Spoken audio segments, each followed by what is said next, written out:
Kashi Shaneja from ONU Institute for National and Global Health Law, India. He is speaking about tracing the journey of One Health in the proposed pandemic treaty. The floor is yours. Thank you, Daniel and Melvin, and a very warm good afternoon, everyone. So I know I'm the last and in between you and your lunch, so I'll make this quick. How many lawyers do we have in this room, just out of curiosity? So we have two lawyers in the room, and we are trying to talk about operationalization and implementation of One Health without lawyers. It's almost like driving a car without wheels on it. And so I'll take this opportunity to talk about the WHO proposed pandemic treaty negotiations, which has unfortunately not seen much attention in the entire Congress this time around, which I'm hoping will change in the next ninth Congress to come about. So I'm going to talk briefly about first the basics of the pandemic treaty and the key provisions around the One Health, and then I'll talk about some conclusion, some interesting key points, food for thought, since you guys are hungry right now. So just to begin with, the pandemic treaty, the idea came up in 2021 after the 2020 crisis with the entire COVID-19 pandemic, and the member states agreed to draft and negotiate a new convention agreement or international instrument. Since at this point also it's not clear what's going to be the real legal framework of the entire pandemic treaty, it's often called as a pandemic accord.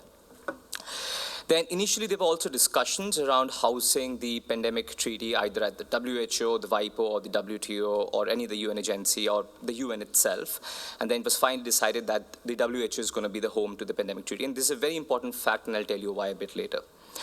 So INB, or an intergovernmental negotiating body, was established, and WHO member states have met at the INB over 9 times up until the 77th World Health Assembly in May 2024. It was expected that in May 2024 the pandemic treaty will be adopted. A lot of the pandemic treaty text was agreed upon, but there were considerable divergence and there were considerable disagreements. But looking at the progress, the INB as well as the World Health Assembly decided to give an extension of another year.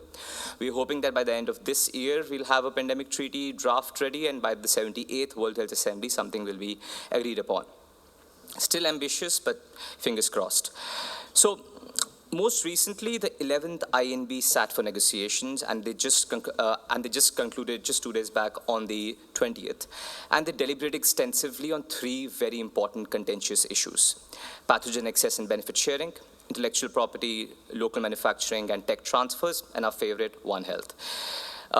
It's interesting to just map out and look at the history of the entire negotiation, and especially these 3 topics, because often one is used as a bait for another, especially by the developed countries in the negotiation. And I think even if we don't get a pandemic treaty, the entire learnings from the negotiation, it's going to be an important lesson for international law in the future. So the proposed pandemic treaty presents an unprecedented opportunity in international law for us to operationalize and institutionalize One Health in the entire global health sphere. It's going to be one of the first times that One Health is going to get inbuilt in an international legal instrument, if it ever comes to it.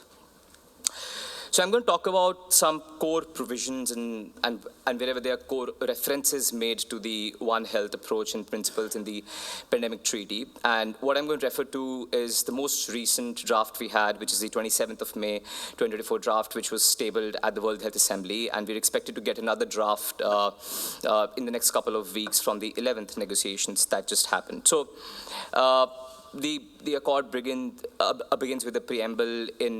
In paragraph number 10, it talks about reaffirming the importance of multi-sectoral collaboration at national, regional, international levels to safeguard human health, including through a One Health approach. There's some green highlights. There will also be some yellow highlights. That's not what I've done. It's the official pandemic treaty highlights. Green refers to those texts where there is agreement among member states. Yellow would refer to text where there are some convergence, but still some disagreements. Anything which is not highlighted is mostly text which is new, fresh, or there's total disagreement around it. So as you'll see from paragraph 10 in the preamble, much of it is agreed except for the exact terminology on One Health. Then Article 1 talks about the definition of One Health. 1B gives definition with some alternatives as well. Most of the language is agreed upon around the definition of One Health over there. Then Article 3 is where the fun begins, so to say. Article 3 talks about the general principles of the Pandemic Accord. And just to give you a flavor of what these general principles are, it includes things like equity, solidarity, transparency, accountability, inclusiveness, and proportionality. These are those principles that would guide the interpretation and the implementation of the pandemic agreement. Now, up until the 7th INB, which was somewhere on June 2023, there was a dedicated One Health provision mentioned as an implementation guide in Article 3. Right in the middle of 2023, the One Health approach as a principle vanished from the pandemic agreement draft. And as of today, we don't find a One Health approach as a guiding principle in the pandemic agreement. Now, the difference between having a guiding principle versus a separate provision is that the guiding principle would be applicable to all the provisions and all the articles of the pandemic agreement, and will help in the interpretation and the implementation of all articles in the pandemic agreement. So that particular draft, as I show you, is from the 2nd June 2023 draft. The Principle 8 over there talked about the One Health approach. We don't find that mentioned anymore. So Article 4 and the 5 are the core crux of places where we see the One Health obligations in the entire pandemic agreement. Article 4 talks about surveillance and the entire aspect of prevention. And it basically says that One Health approach should be overall integrated in the entire surveillance mechanisms, and member states should build up plans and strategies as well as surveillance in compliance with the IHR, and provides a list of items which should also find place in the national plans. To importance of One Health, these items include coordinated multisectoral surveillance and risk assessment, water, sanitation and hygiene, prevention of infectious disease transmission from animals to humans, vector-borne diseases, laboratory biological risk management, and the prevention of antimicrobial resistance. It goes to the extent of saying that parties recognize that a range of environmental, climatic, social, anthropogenic, and economic factors may increase the risk of pandemics. Paragraph 3 of the Pandemic Treaty, Article 4, talks about the COP, or the Conference of Parties. A lot of you from the environmental sector might be aware about what a COP is, right? It's one of the most important instruments when it comes to the implementation of every international treaty. And quite similarly, a COP is also find place in the draft pandemic agreement, and the COP is given the right to come up with drafts, guidelines, agreements, and so on and so forth in a non-binding nature, which would help in the implementation of the pandemic agreement. And that's also find place in Article 4. Article 5, which is the core of the One Health provisions, has 4 paragraphs, or at least it had in the last draft. So Article 5 briefly starts with a general idea that member states should promote the idea of a pandemic prevention, preparedness, response, and they should also build up One Health frameworks. Then it goes to the extent of saying that the parties should take measures as appropriate, which are aimed at identifying and addressing the drivers of pandemics, and they should integrate the various interventions which go to the extent of human, animal, and the environment interface, and all of that should find place in the respective action plans. The third paragraph is the core obligating paragraphs. It has 3 obligations for member states. The first is regarding developing, implementing, reviewing relevant national policies, strategies, and that reflect a One Health approach as it relates to PPPR. The second is about meaningful engagement of communities, and the third is regarding capacity building. Now, as you can see on your screens, out of the A, B, C, B is not highlighted. There were increasingly disagreements in the last draft, and what we have heard over the last week is that B has now been removed, so there's no more community engagement in the One Health framework that exists. So as of today, from what we hear of the entire negotiations, there is A and C as the core binding One Health related obligations in the entire pandemic agreement. Then, the fourth and the last paragraph in Article 5 is a very interesting one, and it came up just in the last draft only, supposedly by the European Union, and states that member states can enter into a separate legal instrument to operationalize the One Health principles of PPPR. And there's been considerable backlash for the last paragraph from both ends. We've had CSOs say that it's bullshit and we don't need it. We have had CSOs say that we do need it. And one of the concerns has been that if there's a separate legal instrument for OH flowing from this particular provision, it would sit under the WHO, which is concerning because it won't involve other international organizations. So what are the key issues that we are seeing over here? And I'm not going to give you a lot of answers over here because I don't have the answers there. But these are the core issues which we see right now from the OH provisions and the pandemic accord. First, implementation. Let's be mindful of the fact that it's a WHO pandemic treaty. It is not a FAO treaty. It's not a WAO treaty. It's not a UNEP treaty, right? And the vertical integration and the legal obligation would flow to the Ministry of Health, not to the Ministry of Agriculture, all the wildlife, all the environment. There's only so much you can ask out of the Ministry of Health from an international legal instrument, which is housed at WHO. I've heard a lot of issues over the last 3 days from you guys that the pandemic agreement does not talk about wildlife, animal, environment adequately. There's a reason behind it, because where it is housed and where the obligation would flow from. The second, implementation by COP, fantastic idea. Guidelines by the COP is going to be the core implementation source of it. It's concerning how the community involvement has been removed from the entire OH obligations. Then we've heard over the past week that there are a conversation around having an annex or a separate legal instrument which has moved to Article 4.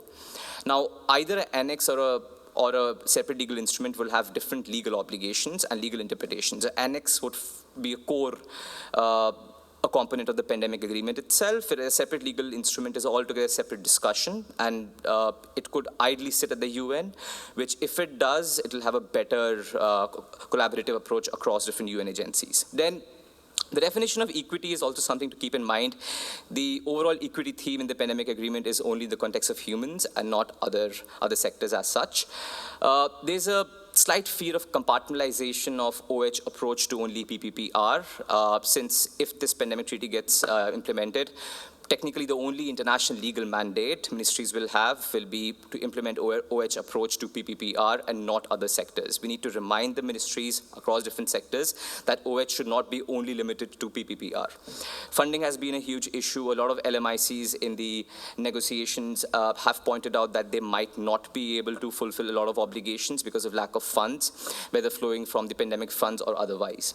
And finally, I'd just like to end on a note that it's a great achievement that we're going to have OH as a principle ingrained in an international legal instrument. But at the same point in time, we should have our expectations in check, given the fact that it's a WHO treaty and where the obligations would flow. And maybe we'll have future conversations around a separate treaty or a separate convention or a separate framework which would not sit at the WHO and will help in the overall implementation. I'll end there. Thank you.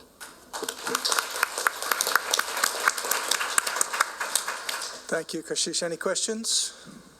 Terry Lang from Unlit Health. And thank you for that. As a technical person, I have been trying to feed into the policy, into the pandemic treaty, and it's been a really steep learning curve for me, and I feel like we've maybe come to the end of my technical advocacy abilities, and it's kind of gone into that legalese. So forgive my naivety, but when we're talking about it being a WHO-owned treaty, is there any mechanism, rather than it being owned by some other organisation, that we can change through the governance methods within WHO to allow that to be across sectors at all through the quadripartite that already exists, or is that a dead end?